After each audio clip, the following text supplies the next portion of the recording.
I only specialize in what I call the really great bubbles.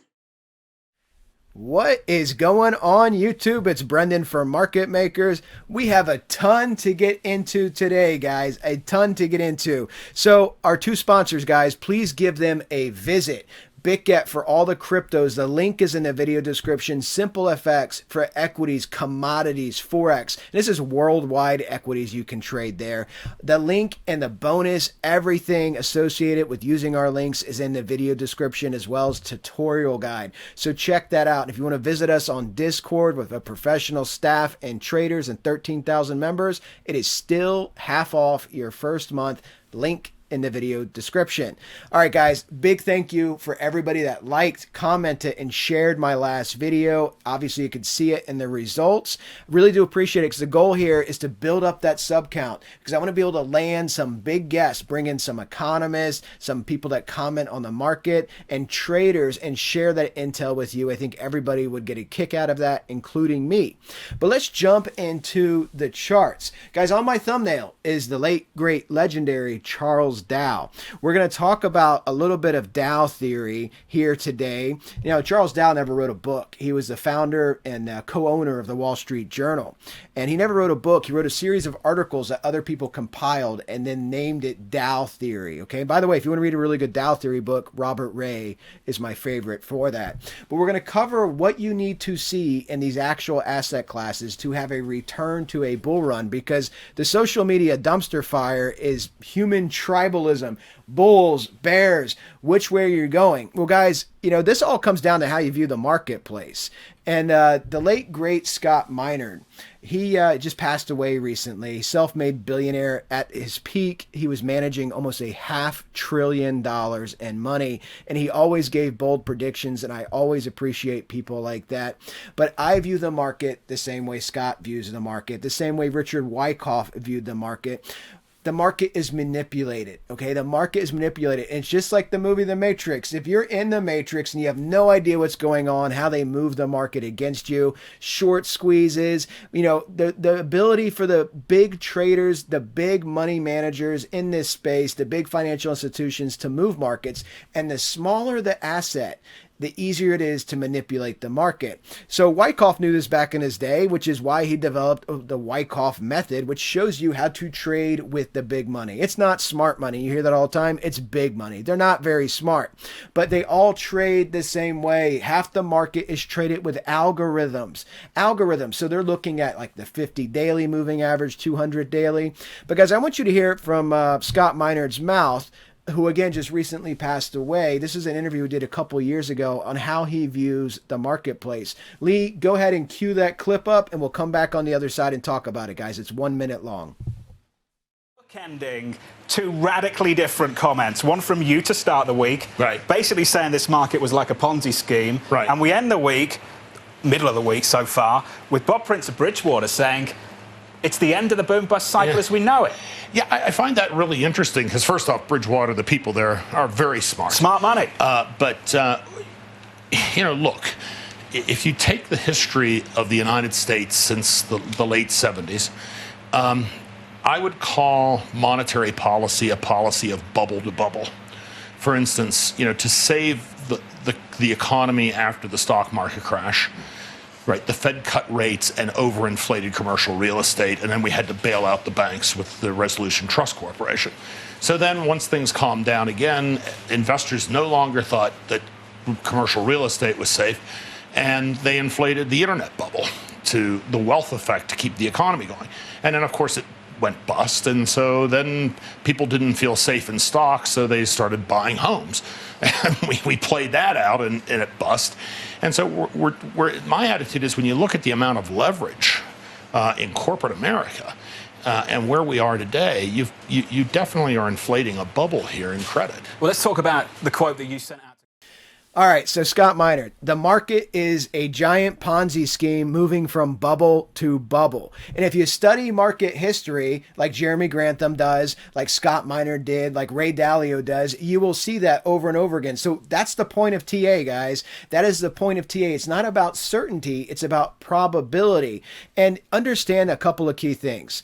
Since the pandemic crash, two-thirds 2/3, 66% of all the wealth that was created since the pandemic crash. And what I mean by wealth, think of all the stimulus money, what, $6 to $10 trillion in our country alone, 31 trillion worldwide. 2/3 of that went to the top 1%. Top 1%, your Bezos, your Bill Gates, your Elon Musk. So you think about the hundreds of millions of traders out there. We're all fighting for a small piece of the pie. Okay, it's all relative to the marketplace. So we use TA, different concepts, advanced techniques to give us an edge in the marketplace. But you have to understand the overall view of the market and how you view it is going to really, really give you a specific bias for whether or not you think you are in a bull market or a bear market. And guys, you know, I have a macro bearish view based on the economy weakening, based on the Fed coming out and telling you the economy has to get weaker. Okay, this isn't a guess. The economy has to get weaker. Unemployment has to go up. So what you see is the relative valuations in the marketplace. And are these valuations justified or are they too high? Well, let's look at some Dow theory from a technical perspective of how to know when you're on the right path to return to a bull run. So Charles Dow said you want to see a 20% decline in the marketplace to be in a bear market. And he had 3 phases to the bear market. Charles Dow is the first natural law trader, okay? He compared the market movements to that of the ocean. The tide is the primary trend. The waves that happen with price, as you can see on the screen, price waving up and down, but the tide, the primary trend here, Bitcoin, is down. And then the ripples are your intraday movements. So in Dow theory, you want to see a 20% decline from your all-time high to be entered into a bear market. This is a 52% decline here in Bitcoin.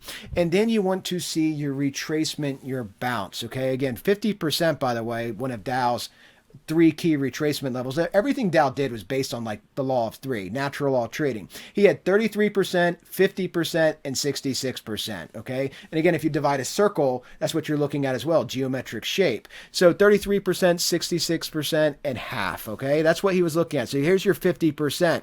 Then you have your bounce back up. And ironically, also the first Dante's Descent box, that gave you 48.2. For Bitcoin to be re-entering a bull market, according to Dow theory, you have to defeat your first impulsive down and then your wave up, which means Bitcoin would have to get back above 48.2, move up from there. Now, you can have a bullish trend, guys, a bullish trend that gives you up. You can have massive rallies. We talked about bear market rallies. Right? Bear market rallies in the 1970s, you had 2 that were over 60%. In .com, you had 6 or 7 that were over 25%. You can have massive rallies, which again is why they say billionaires are made in bear markets. So you can have massive rallies, but your primary trend is down. You are in a bear market until you can flip 48.2 and continue to move up. And again, this is just Dow theory. Maybe you don't adhere to Dow theory. Maybe you don't care. It is just a theory, but it is a good number to understand you are in a bear market. This is not a bull market, what you're doing here. You are having a reversal, a wave reversal, a rally up to a certain level where if it's a true bottom, Bitcoin would continue to climb and move up and eventually cross 48.2. Okay. Is that possible? I don't think with the economy deteriorating, it's possible, but hey, anything's, or it's not probable at least, but I guess anything is possible. So let's go ahead and move forward. If we do have more upside, then we're looking at Bitcoin coming up to our 23.1 target here at the 786, right? Kepler's triangle, one spot, 272 for this first triangle, your ABC, and this is your D point, 23.125. Can Bitcoin do that? Well, again, remember, this candle needs to be lower than the previous pump candle in our Dante's Descent, and you should see continued sell-off in trend. Click back here. You would see this, okay? This would be, we have our pivot candle that we just had right here. So the candle we are on now should be beginning of the descent on the way down, just like we did every single pivot box. Let's go ahead and move forward. Geometric Gartley that we had, you know, this pumped well past our target of, my target of 19.5, the 200, as you can see, got up to 21,483. Remember, you know, I was calling for this pump based on Dante's Descent back when Bitcoin bottomed, okay? at 15 over here, 15,469. I said, looking at the pattern, you're going to have the highest candle in the range, and then you're going to have your descent, which again, looking at this, you now have your highest candle from your range here, from that 28% drop in Dante's descent, and this candle should begin your descent, okay? So that's the pattern. That's what the pattern was predicting. Nailing that top would have been awesome. But guys, you know, again, TA is about probabilities. I was making these projections based on a harmonic pattern and having the 618, this key retracement at 19,186, having your 200 here at 19,5. This looked like a high probability area for reversal, and being a controlled asset, 3 sigma candle, they were able to pump it past, but you're really struggling at the 100% retracement, the 21,483. If we can get up to that 23.1, guys, I think it has to happen quickly, because again, this candle should begin our descent on the weekly time frame. So moving forward again, Wyckoff, again, another way to look at this, the parabolic ascent, as you can see. We want to look at this in the smaller time frames though, 4-hour time frame. Getting more candles now, building out our Wyckoff, right? So the daily time frame, Bitcoin's overbought, and we have Bitcoin overbought. 4-hour time frame, it got rejected basically at just being overbought. You have a series of higher lows here. Bitcoin just tried to wick up earlier. It got to 21,633, and you know, this is the area where you could see. Remember what we're looking for from a Wyckoff perspective. Where's my brush? You're looking to see an exit. Maybe in a perfect Wyckoff, get your pullback and then do this. But Bitcoin's so parabolic, you might not necessarily see that pullback. But in a perfect Wyckoff, you get your pullback and move up, and that would be your 23.1 target. If this starts to fail, right? If you start looking at this, making some different, you can just throw a trend line on here, right? You can throw a trend line on here. You can throw a curve on here. But if this starts to fail and breaking through this trend line, then you look at some shapes that can be made, especially in the higher time frames, as you start to look for double tops. Maybe you start making a series of lower highs, because right now you have an up thrust. You got rejected, but you're holding your trend line for ascent. So if you want to do this move, I think it has to happen quickly. Again, trading according to a pattern. And if we see this break down and maybe start hitting the trend line and coming back down, then watch out for the below targets as well, guys. We've been over all these targets in the videos, but the key thing I want to talk about today is the VIX, okay? The VIX, because Bitcoin has a trigger.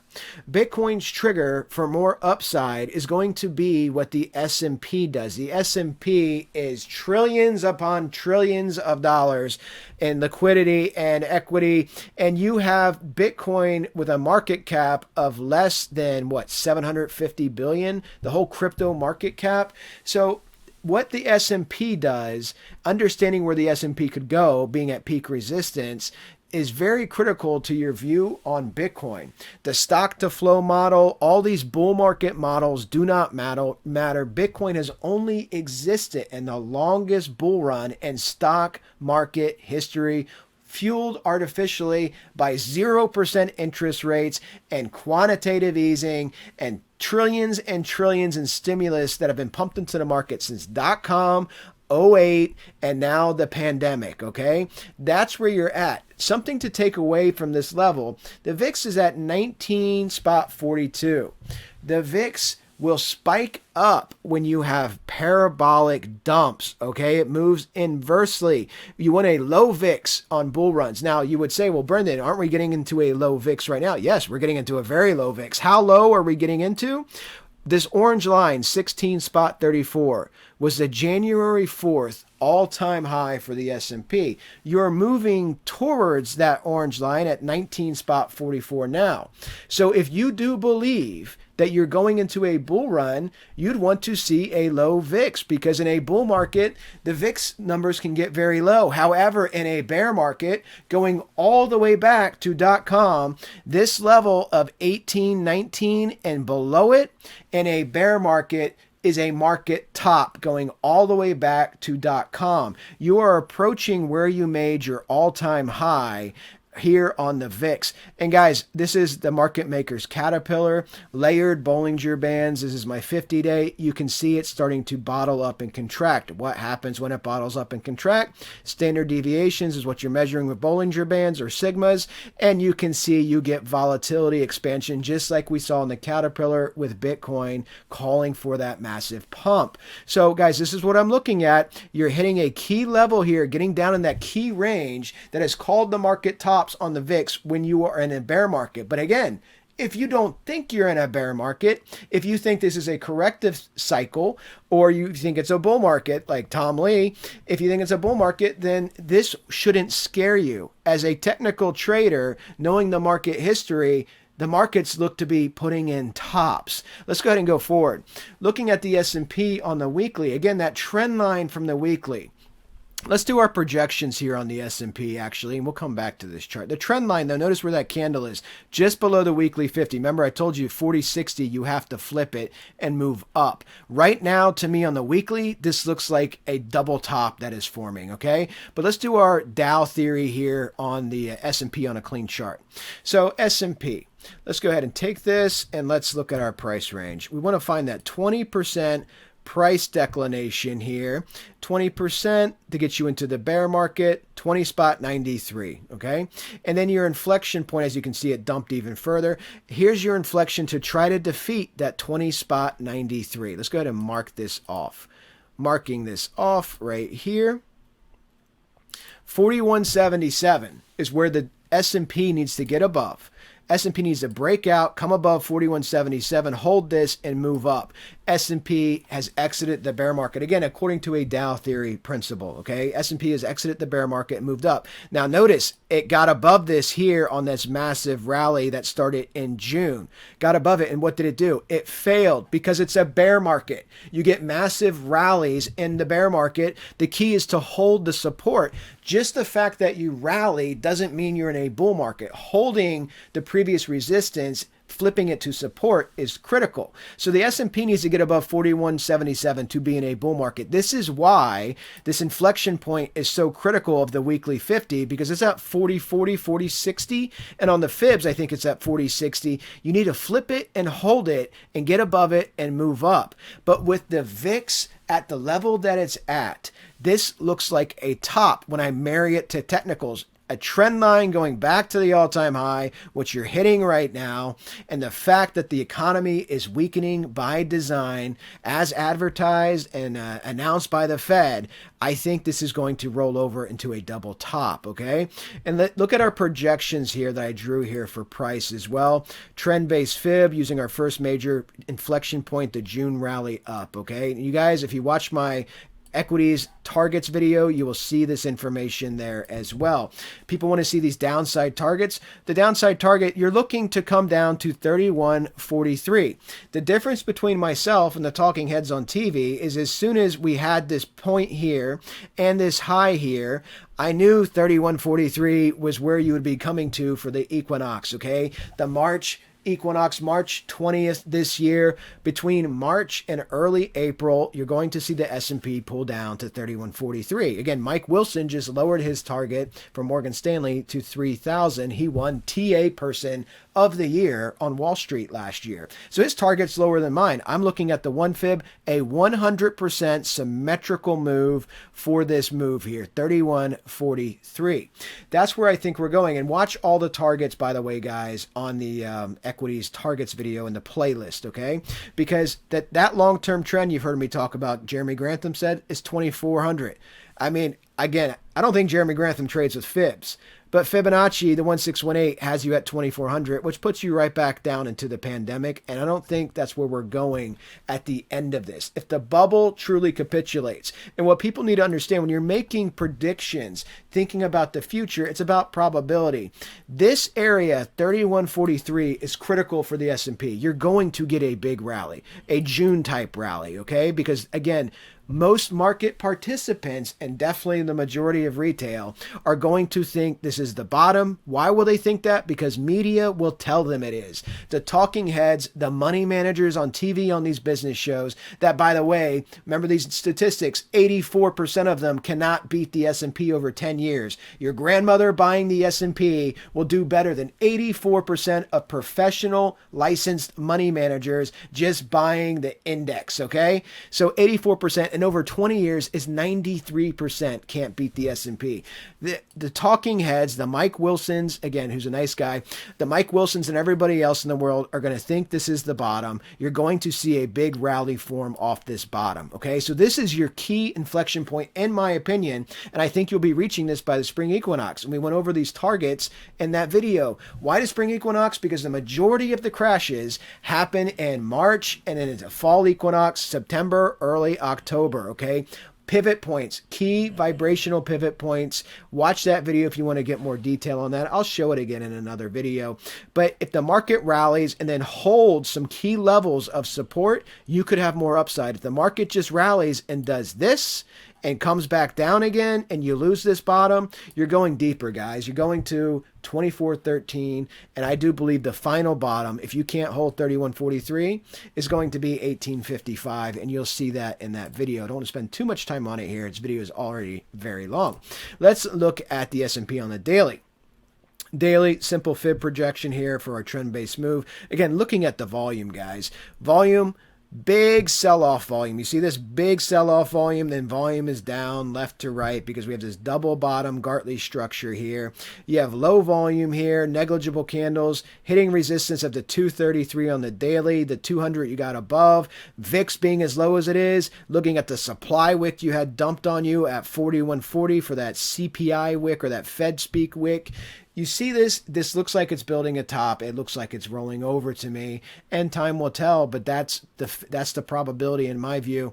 Looking at S&P on the 3-day chart, you see the same thing. You can see the double bottom structure here, which is a lot nicer, which is why a lot of people that do TA are predicting this can move up. And I gave you guys that move, if it did move up with market symmetry, 43.74, but you got to see it in volume. You got to see it in breakout. Your volume rate of change is negative. You don't have money flow going into the asset. So again, VIX low, looks like it's putting in a top. Let's move forward to the Russell. The Russell, if we're looking at the Russell, want to do our Dow decline from the all-time high, get to our 20%.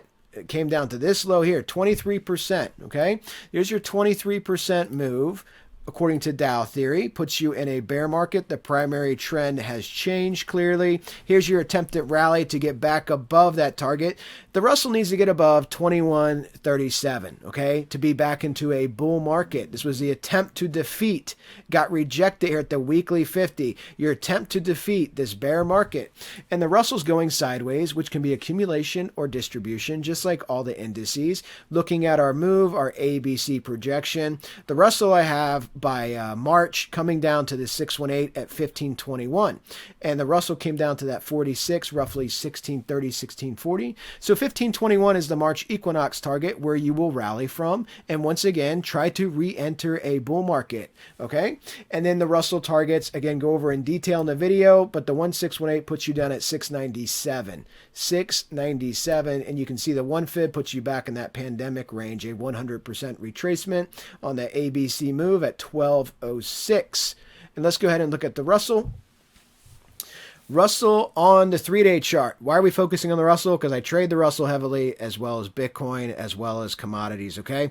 Looking at the Russell on the 3-day chart, look at the bearish divergence on the money flow. Look at that. So you have the Russell came back down, came back up, tried to make a new high, got right up to this level where you had the money flow at this level. You're making lower highs in price. You made lower highs in MFI, higher highs in price. Your volume on the 3-day chart, the rate of change, look at the volume left to right, okay? You're building a top right in the same area you've been building tops.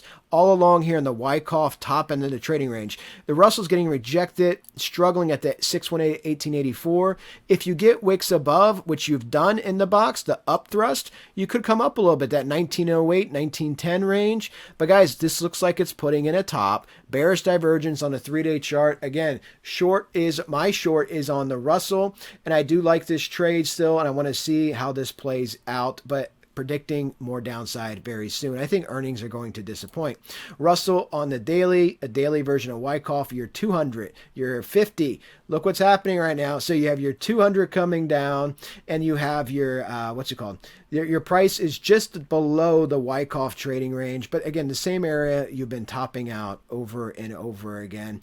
Looking at your money flow, the money flow, we haven't gotten to overbought. Like I said before, on the money flow indicator, indices don't typically go overbought very easily. And when you look at this, I look at historical trend. I do that by a trend line, okay? So I throw the trend line down here. When you made this peak on this pivot point, by the way, when you made this peak on the pivot point, the money flow, come on screen, got back up to that range. TradingView always does this on my videos. I don't know why, but the money flow came back up to this range right here.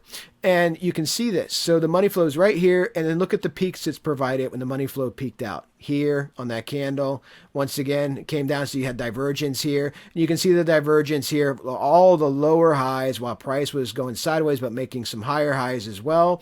And now we're back up at that same trend line again. So again, this looks like it is making a top in this region. Couple red candles. You could start seeing some selling pressure falling back below your 200, back below your daily 50. And let's go ahead and look at the NASDAQ. NASDAQ, where is our Dow theory projection here? Dow theory coming down. The impulsive move down. 22.86%. So to defeat that retracement up, let's go ahead and get this. You want to see the S&P get above 15,261. That doesn't look like it's happening anytime soon.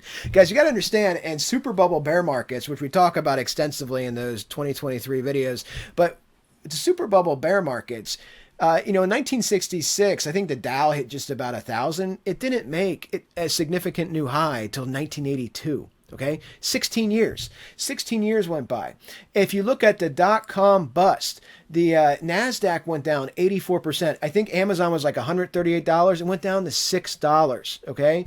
Amazon went down, whatever that is, 90%, but it went down to $6. The NASDAQ did not make a new all-time high for 13 years. If you look at the bubble in Japan in 1989, housing and equities, neither of those markets to this day since 1989 have made a new all-time high. So we have to hope the S&P only comes down to that 3,100 target and then is able to go back up, because if it goes down significantly below that after the rally fails, that's the true test of whether or not you are in a super bubble. If you lose that low, that big capitulation low that you're going to get for the spring equinox, if you lose that low, then you're in a super bubble. And guys, it can be years of recovery. As you guys know, Stan Druckenmiller, he is a self-made billionaire. What I think, if not the most successful money manager on Wall Street over a 30-year period. He averaged 30% gains over 30 years, every year. He said his essential forecast is the Dow won't make a new significant high for 10 years.